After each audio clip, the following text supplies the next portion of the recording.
All right, let's go ahead and get started. So hi, welcome to EYEJ's Digital Inclusion Week event, Making Connections and Closing the Digital Divide.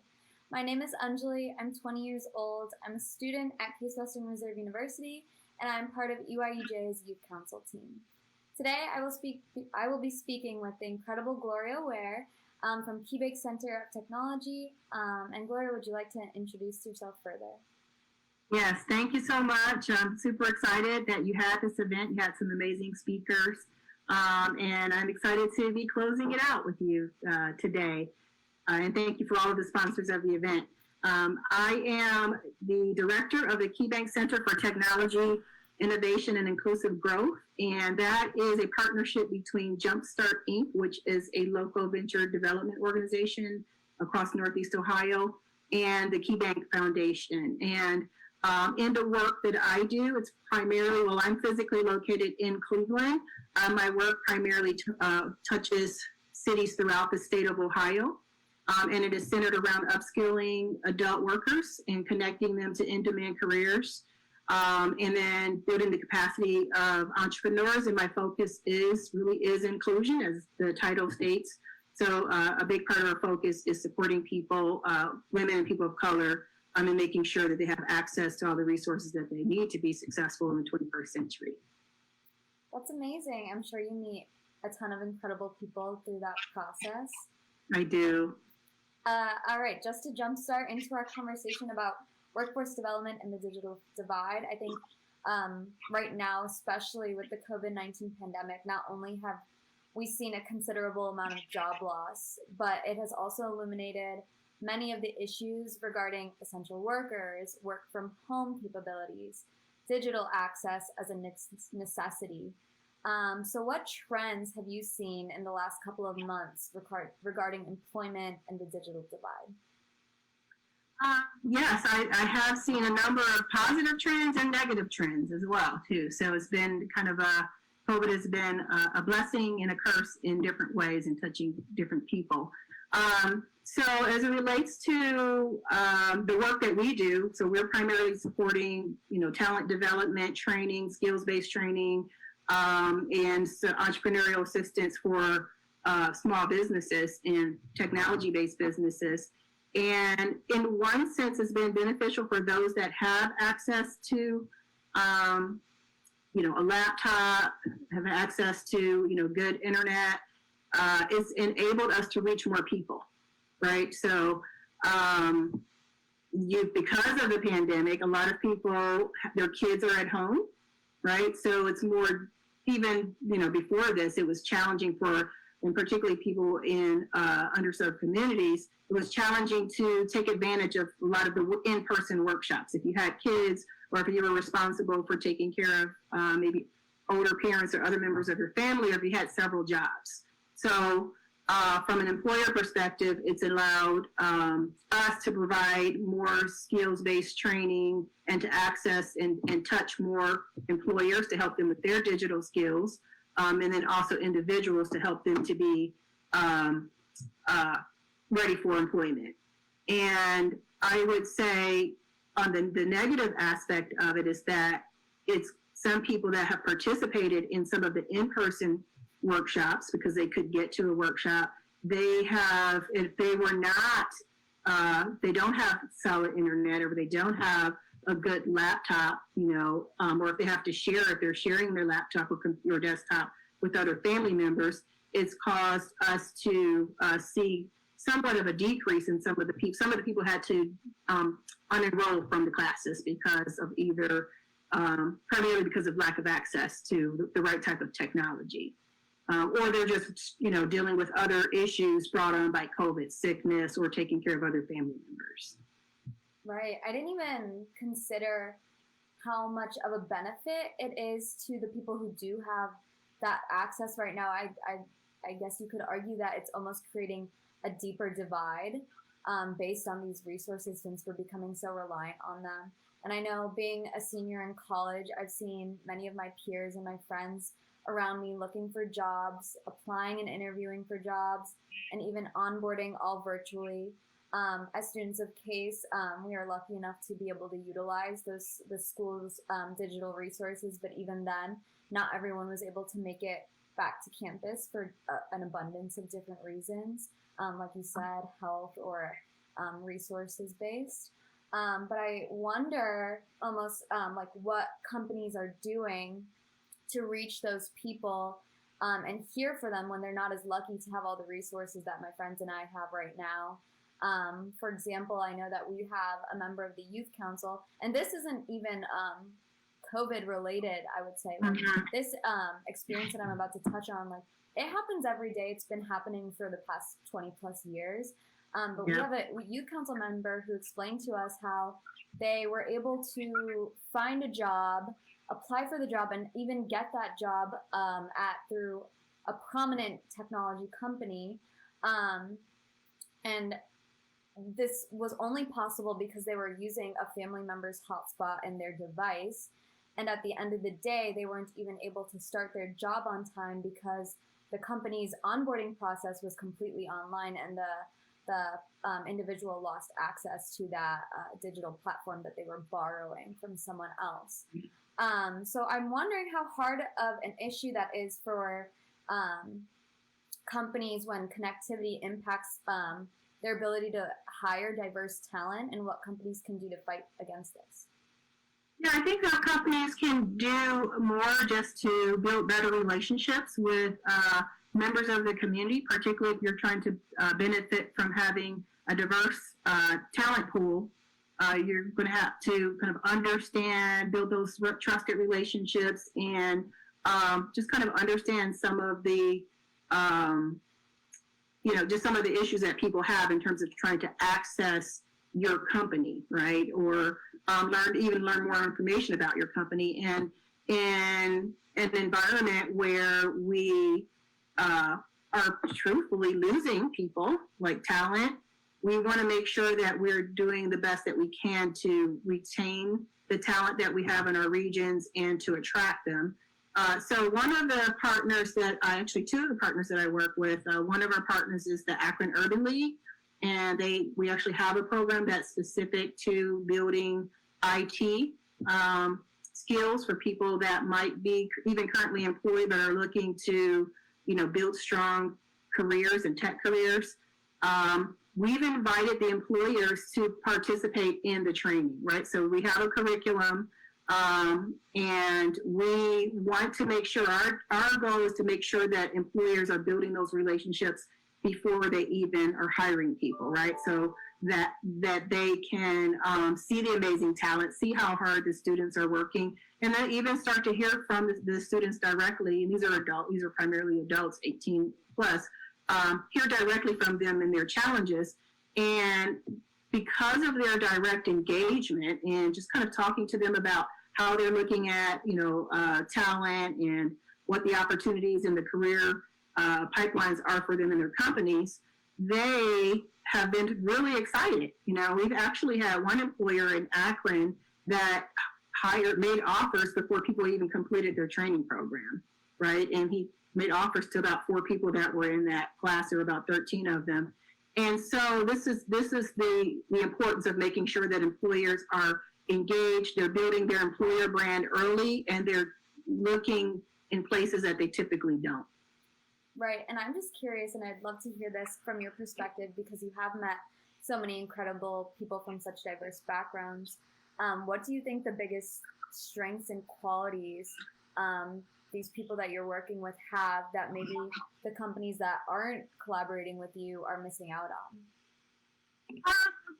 It's just they represent completely different markets, right? So, cultures and people from different backgrounds that they're not tapping into in terms of building products and services that are going to help them to generate new revenue, or having an edge on their competitors when they have a very diverse group of people working with them, but more importantly, an inclusive process for hearing their ideas and implementing their ideas that if you have a homogenous workforce, you're not going to be benefiting from. And particularly as we look at the changing demographics of the United States, anyone that is doing this work now is going to reap the benefits from understanding the demographics, benefiting from the demographics, already having trusted relationships built, and being able to find and access talent quickly. And there's a lot of data that speaks to the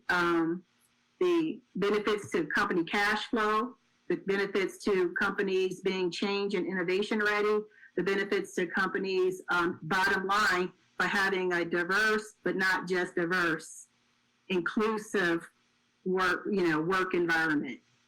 Right, and I think aside from even business, I think the inclusivity can reap benefits on everyone's just daily lives.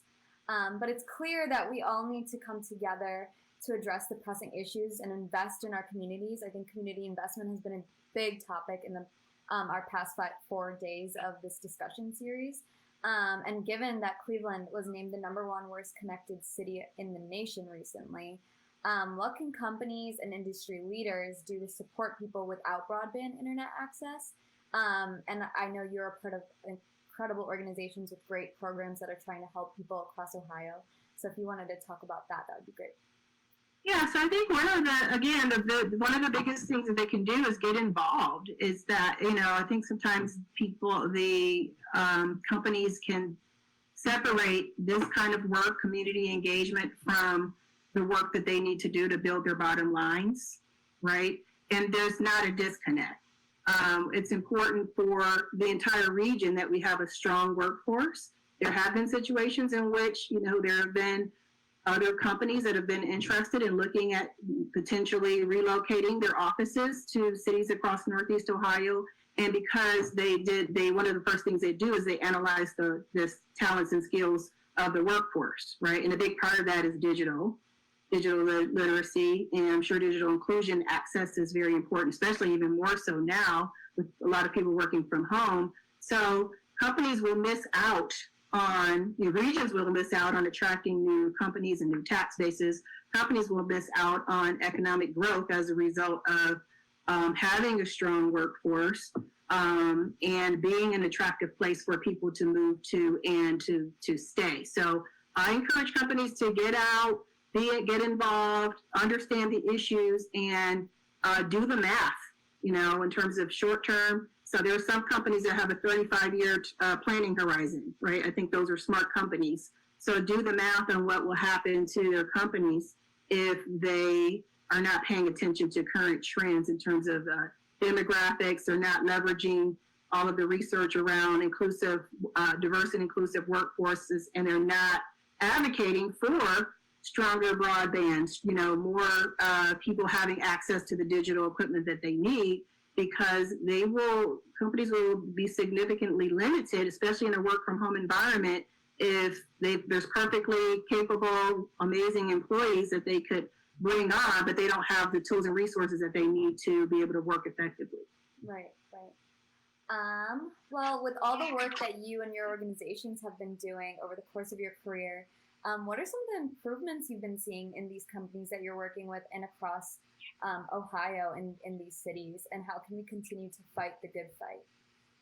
I see that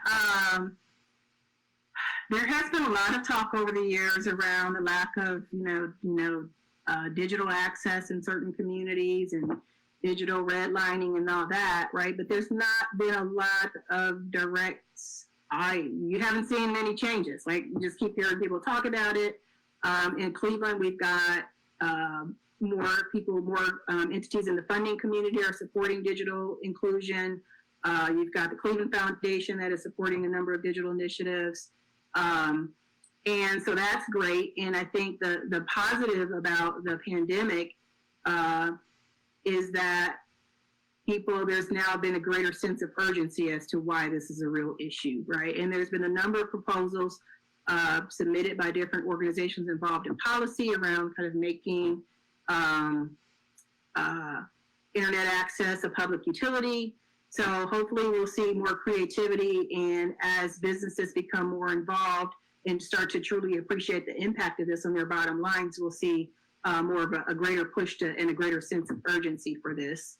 But I am encouraged by seeing that there are some, employers, a lot of the smart employers, including a lot of small businesses, are seeing the benefit. Like small businesses are especially challenged to find and compete for talent against large corporations or large entities. So particularly as it relates to small businesses in Akron and small businesses in Columbus that are working with our partners that are building up inclusive tech workforces, they are really excited to have really almost like their own proprietary pool of diverse talent that they can work with our partners to help even shape the curriculum of the programs, but then our partners can also work with them to make sure that they're shaping the culture, the work culture, and inclusive work culture in their spaces, because it's a two-way street. And so it's kind of like a hack for small businesses, right, to find their own source of talent. And what I love about this, particularly having employees work for smaller businesses, is that it inspires them to think about entrepreneurship and think about maybe starting their own business one day. So we all know that small businesses create, most of the jobs, new jobs in our cities and our states. Right. Thank you so much for that answer. I think that was super informational and just really gets you thinking about all the aspects that go into digital access and digital equity. Like you were saying, this issue's been a problem for so long, and there hasn't been a lot of action. And even when we do get this focus on broadband access and broadband as a public utility, then we also come across the issue of digital literacy. So can you talk about any improvements you've seen being needed in digital literacy? What will be our next steps after we have broadband access? Yeah, so I think this is one of the things that when we first started this work with KeyBank in 2018, we made our first grants, and I made digital literacy a priority in the work, because working in tech, Jumpstart has a history of working with tech entrepreneurs. I could see the types of skills. The skills are the future, and they were centered around digital literacy. But even if you're a small business and you're maybe not necessarily technology-based, you need to have employees that are familiar with, basic software, right? And we make assumptions that everyone knows how to use Microsoft Suite or Google Suite, and that's not necessarily the case. So if you have just even that basic knowledge, it's beneficial to small businesses, and many of these small businesses, they don't have that knowledge as well, right? So you can be, employees can be more value added. And a lot of our work has also been centered around working with small businesses, which are really 1- and 2-person jobs, right? Even if they're startup, you start out small, with helping them with their digital literacy, because with COVID, with work from home, everything's moved to digital, right? So it's super important. We've had a lot of programs across our partnerships, across the cities, including our work in Cleveland, Jumpstart, with making sure that our entrepreneurs have the tools that they need to be able to successfully market to now where the dollars are, which is online. And the other piece is that, say for another example, is that the Akron Urban League, at the time when we first started working with them, they did not have, IT was not part of their workforce curriculum. They've been doing workforce for years and years and years, but IT was not part of it. So through our work, we enabled them to support IT training, right, and to help build pathways to skills and to employers. Some of the partners are large companies and hospital systems. And a lot of them, though, are small businesses that are finding out that this is a great way for them to find talent, looking where their competitors are not. Right, and I think that you mentioned like Microsoft Suite and the Google Suite, their kind of expectations, and now everything moving, not only is it those two suites, but Zoom and like just video calls and everything. And I know how difficult that's been, even for example, my professors who've gotten training for Zoom and still are having difficulties running our classes. So it's interesting to be seeing that with the digital divide and with half of the people with resources moving forward, you're still leaving behind so many people, and you're almost creating a larger gap and more and even from an education perspective, you ask what can businesses do? They need to be more involved with K through 12 education, right? That's not just someone else's problem. That's, if you employ people, that's everyone's problem, right? Because if you now, you already had an education system in which there was a lack of equitable resources based upon, the way that schools are funded, right? So schools were already not getting the type of resources that they needed. But now with the digital divide, you've got, if you're an employer, you need to be paying attention to this, right? So how are you going to, you need local talent. So how are you going to make sure that the schools are doing what they need to do and have the funding that they need to produce the types of skill sets that we need in our region to be successful, to retain talent and that are currently located in all of our colleges and universities, and or attract talent that might be considering relocating to the Midwest since in the work from home environment. Right, I definitely agree. It's definitely an all-encompassing issue. So before we wrap up, I wanted to open it up if you have any questions for me. So I think that one of the big challenges is that we're asking everyone, for those of us that do this work and are creating solutions for closing the digital divide or for whatever the disparity might be, we're not always asking the people that are directly impacted by the problem, right? So I think it's important that we start bringing them to the table and not just asking them, but involving them deeply in building out the solutions.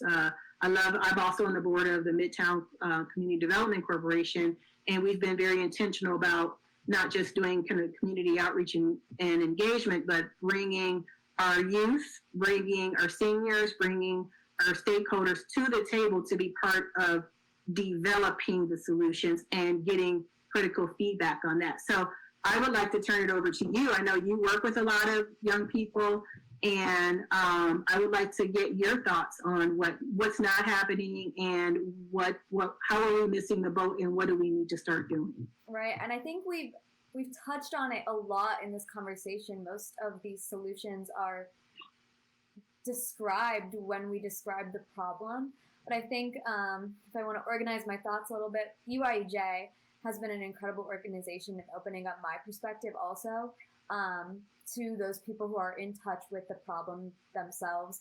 The Youth Council has some incredible members that have gone through so much and have overcome many of these issues already. And hearing from them, we hear exactly what needs to happen.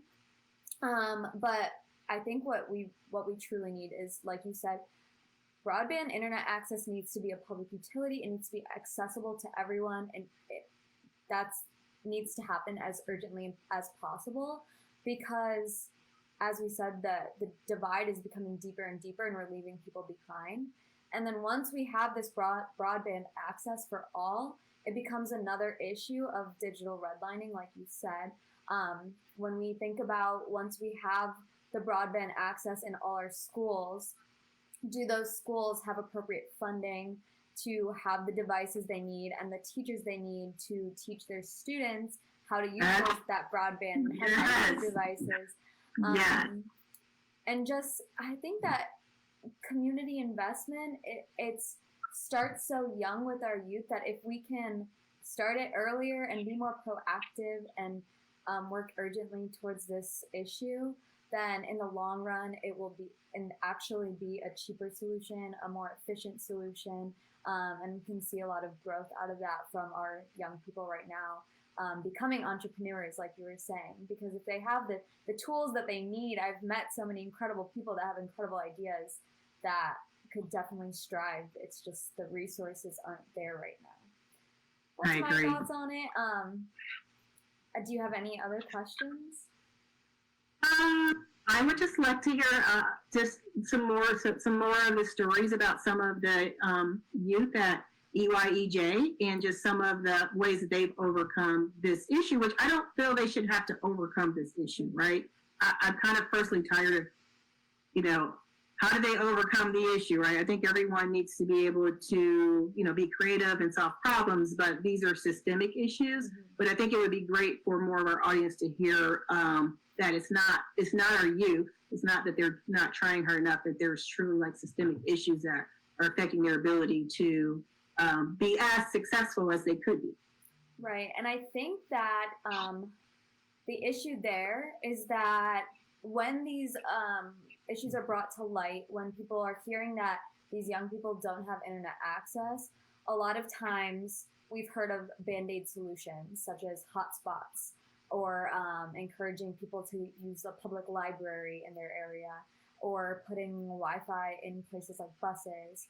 And I think that's how many of the people that that I've seen through EYEJ and the Youth Council have been able to work with what they have and with the resources that are available to them. But again, that's a Band-Aid solution, and that's also an experience from youth who have been able to now use those resources that they have available to them to get in contact with us and to bridge the divide. But I think there's also a large portion of youth who haven't even been able to do that, which becomes even more of a problem. I think even as coming from, I guess, a millennial or a Gen Z, a lot of times you'll see on social media stories about youth like the people in our youth council or photographs of, I know something that blew up once was a photograph of two kids in like a fast food restaurant parking lot or in a library parking lot, working so hard to accomplish their schoolwork, to accomplish what they want to do, and finding that availability. But is it really a proud moment, or is it a disappointing moment for us as right. in our community? Like, I guess there's two sides to it, but I agree. Like, our youth should not have to be going through that. The inequality is just outstanding when you look at it from another perspective. Absolutely, we're in the 21st century, right? I mean, we know that this is digital. This is how the world is communicating and the world is connecting. And if we allow the fastest growing demographics of our population to not be able to have all the tools needed for not just for them to be competitive and successful, for us to be competitive and successful as a country, we are going to be in trouble, right? So it's just really a shame that students have to park outside of McDonald's or park outside of an institution where they're tapping into free Wi-Fi, which doesn't necessarily mean, that's not always safe for kids to be out at dark in a car, so we should, we need to do better. Like all of us need to be more involved and, and just play maybe a stronger role as advocates for this issue. Right. Well, thank you so much for your time and your commitment to empowering our youth, to closing the digital divide, to everything you're doing with your organizations. I had a really great time speaking with you and learning more about workforce development and the digital divide. So thank you. Thank you, Angela. I would also like to thank our audience on Facebook Live, and thank you to everyone who has joined us this past week as we participated in the National Digital Inclusion Alliance Digital Inclusion Week 2020. Thank you to all our speakers over the past week: Budu Begay, Veronica Blue, Paige Anderson, Mark Comenducci, and Jessica Cohen, and of course Gloria. Thank you so much. Clearly, the digital divide is an ever-pressing issue. We urge you all to spread awareness, utilize the resources available to you, and invest in our communities. We need broadband for all, and we need digital equity. Thank you again for joining us, and I hope you all have a great evening.